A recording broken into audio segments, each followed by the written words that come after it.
ăn cùng TikTok thì mình đã tìm một địa chỉ dành cho các fan mì Indomie chân chính. Ăn online nhiều rồi, nay ra hẳn quán retro, tài nấu mì luôn đây này. Trời ơi, cái quân què gì vậy? Hi, tôi bỏ qua. Ở đây có mì trộn nem lụi đây hay không? Mì thì có đủ 4 màu trắng, đỏ, hồng, tím. Đặc biệt cái này quan trọng là tìm được hàng nào mà trần mì kiểu vừa tới này, không bị nát này. Topping đa dạng để thi thoảng thay mai. Ngay gần chỗ làm của mình nên hầu như mình ăn online là chỉ bo cái rau củ với chả hiểu sao. Dạ công nhận nha, nem lụi ở đây ăn cuốn cực lớn rồi, bớt ăn xiên bẩn chứ ngày xưa cũng đam mê lắm ấy, nên là gọi hẳn một hộp chỉ có topping không. Ở mấy cơ sở khác thì mình không biết thế nào, nhưng mà cơ sở Hồng Mai này thì có chỗ ngồi khá là thoáng mát ở vỉa hè này. Còn các bạn thì sao? Có nghiện mì Indomie giống mình không?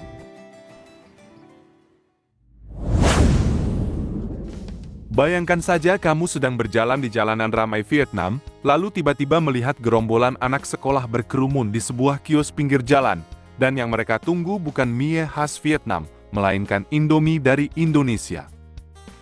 Siapa sangka mie instan yang kita anggap biasa saja bisa menjadi jajanan favorit hingga viral di negeri yang terkenal dengan kekayaan tradisi mie-nya sendiri. Bình thường là em chỉ ăn một mình cái này đã thấy ngon rồi, nhưng mà ăn kèm này, uầy, xuất sắc luôn. Xịn lắm. Đây là siêu xịn thôi. Siêu xịn là bọn mình ăn gọi là biết luôn nhỉ, kiểu ăn lâu rồi. Di tengah hiruk-pikuk sepeda motor dan aroma kopi yang kuat, muncul sebuah fenomena kuliner baru yang sedang naik daun. Kios-kios pinggir jalan yang menjajakan Indomie sebagai primadona utama.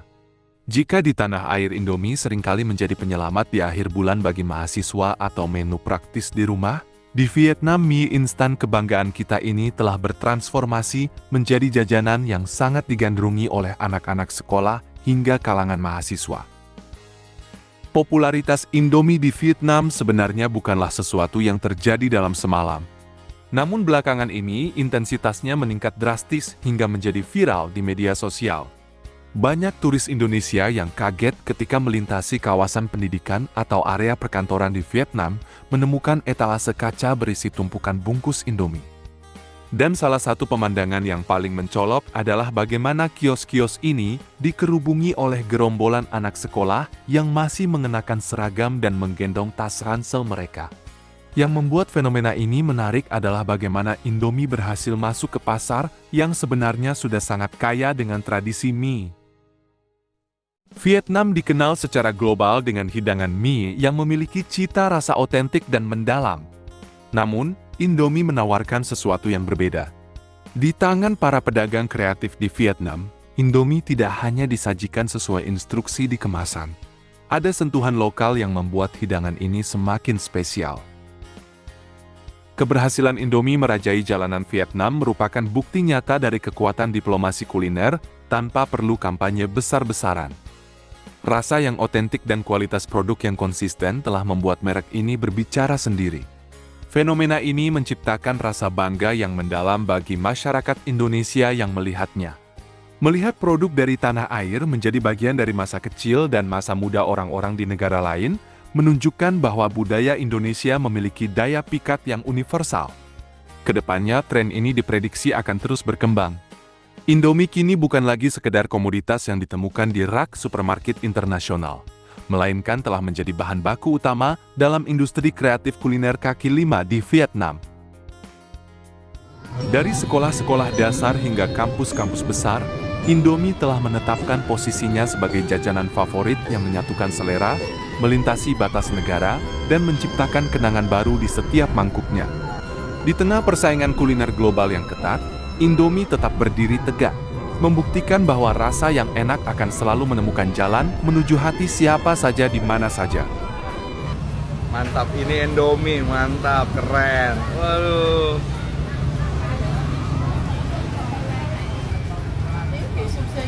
Mantap, Indomie di Vietnam, keren. Bangga. Hebat. Ini goreng hebat. Ăn băng ở đây bao nhiêu lâu rồi? Dạ 3 năm rồi anh. Waduh, 3 năm. Very good.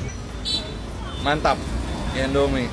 thay đổi cho đỡ nhàn. Quán quen nên là được ưu tiên đứng nấu mì trộn mì, thậm chí là trên topping luôn. Đây là quán mì trộn A Phú ở số 7 ngõ 158 Hồng Mai, ngay gần chỗ làm của mình nên hầu như mình ăn online là chính. Đã ăn khá hàng mì trộn Indomie rồi nhưng rất thích ở đây bởi vì topping thì rất là nhiều, ví dụ như rau củ này cũng cho rất là thoải mái nhá. Nhiều hàng cứ bị ki bo cái rau củ ấy chả hiểu sao. Giá một suất chỉ từ 25-30k thôi nhưng mà công nhận nha, nem lụi ở đây ăn cuốn cực. Lớn rồi bớt ăn xiên bẩn chứ ngày xưa cũng đam mê lắm ấy nên là gọi hẳn một hộp chỉ có topping không. Ở mấy cơ sở khác thì mình không biết thế nào nhưng mà cơ sở Hồng Mai này thì có chỗ ngồi khá là thoáng mát ở vỉa hè này. Tủ của tôi mì Indomie 25.000 mà được 11 loại topping. Tại vẫn đang giữ nguyên giá là 25.000 11 viên topping, gồm bò viên, tôm viên, cá viên, sủi cảo, mực xoắn, hồ lô, trứng cút, tôm định hình. Hồi đấy em lên bài cho chị thì đông hết không hả chị? Có rồi, em lên bài xong là đến chiều tối khách tự dưng xếp hàng dài, chị bảo sao thế này. Đấy cũng là mì Indomie nhưng mà mình thấy mình mua về mình tự trộn lại không ngon như bằng ngoài hàng cơ. Thì lý do chính là đây, Gặp chị nó sẽ ngon hơn đấy.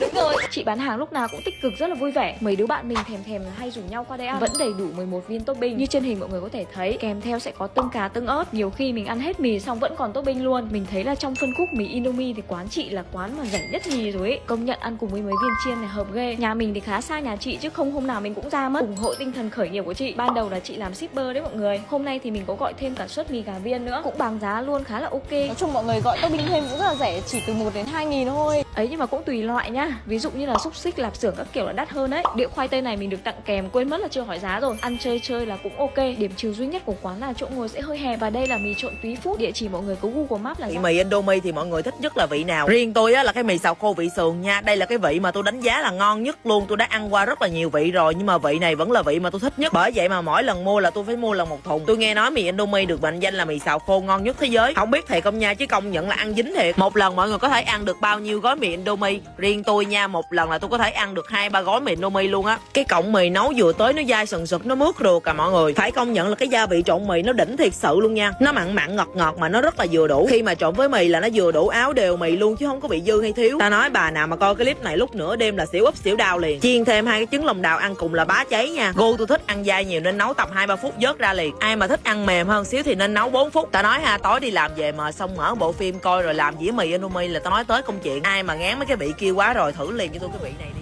Ủa, New Jin cũng ăn mì Indomie hả? Wow, thèm quá, nhưng mà chúng nó cũng lâu chưa ăn thì đi mua làm ăn thử nha. Mình sẽ mua một gói mì Indomie và một ít cà chua, rau, trứng. Mì Indomie vị đặc biệt. Sau khi cho mì vào nước sôi, trong thời gian đợi, mình sẽ trộn các gói gia vị trước nha. Sau 3 phút, mì chín rồi thì mình loại bỏ nước, cho mì lên dĩa để trộn với sốt. Các bạn cố gắng trộn đều nhất để gia vị thấm đều sợi mì và cũng nhìn đẹp mắt nhất nha. Các bạn nhìn đi thấy thèm chưa? Thêm một ít cà chua, rau và trứng. Thế nè, đây là thành quả của mình. Thịt rau rồi mới ăn thì cảm thấy ngon hơn.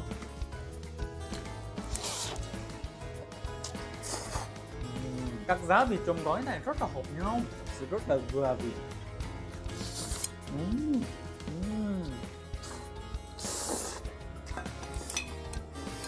Các bạn thêm những nguyên liệu giống như mình sẽ ngon hơn. Mì Indomie vị đặc biệt thì ngon rồi mà vị khác thì như thế nào ta? Hôm nay thì mình chính thức tìm được quán mì Indomie lên ngôi rẻ nhất ở trên kênh của mình nhá. Chỉ có 15.000 một suất mà hơn nữa nhá. Đây là mô hình vỉa hè đầu tiên mà mình thấy là 216 Nguyễn Trãi, nhà văn hóa Trung Văn, quận Nam Từ Liêm. Răng của ông anh này nhá, 15.000 này. Đây là mì ngập miệng này, 35.000. Nhưng mình sẽ răng này có mì và rau củ tươi thôi. Nhưng mà đổi lại cái giá là giá 15.000, thật sự luôn chưa thấy ở đâu bán nó rẻ như này luôn đấy. Và tiếp tục là mì ngập miệng nhá. Một mì này và trứng ốp la, xúc xích, trứng cút, viên rau củ, viên bò, tôm, bò lô và rau củ thơm. Ơi. Cái này thì có mì xỉa răng này, mì lót dạ này, mì ấm bụng, mì ngập miệng, mì no nê. Cái tên này là nhà của anh. Anh muốn cho mọi người một cái niềm vui cuối ngày thôi. Tối mà.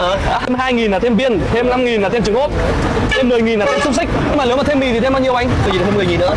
Nhưng mà 10.000 anh cũng cho thêm topping mà. Thế thì coi như là gọi suất mới rồi. Nhưng mà suất mới thì nó cao hơn 5.000. Rồi gọi thêm một mì thì mọi người tiết kiệm được 5.000. Này còn bán cả trà chanh, trà đào, trà ổi, trái cây, măng cầu này. Chanh em nói chung là tương đối là nhiều nhá. Ở đây là gần Chủ Phúc này, gần trường công nghệ giao thông vận tải, gần Hanu này, đúng rồi. Kiến trúc, biểu chính viễn thông, đúng rồi. Với An Linh.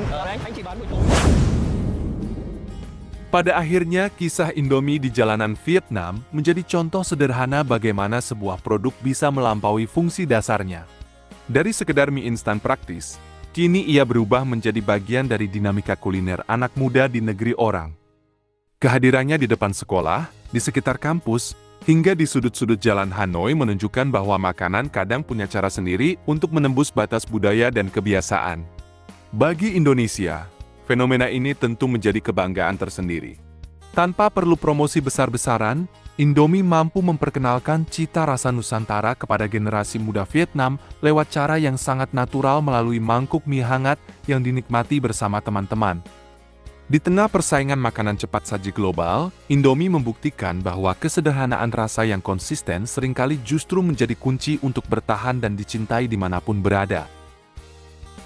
Begitulah kisah Indomie yang merajai jalanan Vietnam, bukan hanya sebagai mie instan, tapi sebagai jembatan budaya yang menghubungkan dua negara. Ini bukti bahwa cita rasa Indonesia punya daya tarik yang luar biasa, mampu menyentuh hati orang lain tanpa perlu banyak kata. Siapa tahu selanjutnya Indomie akan menyebar kemana lagi dan membuat kita lebih bangga dengan produk dari tanah air.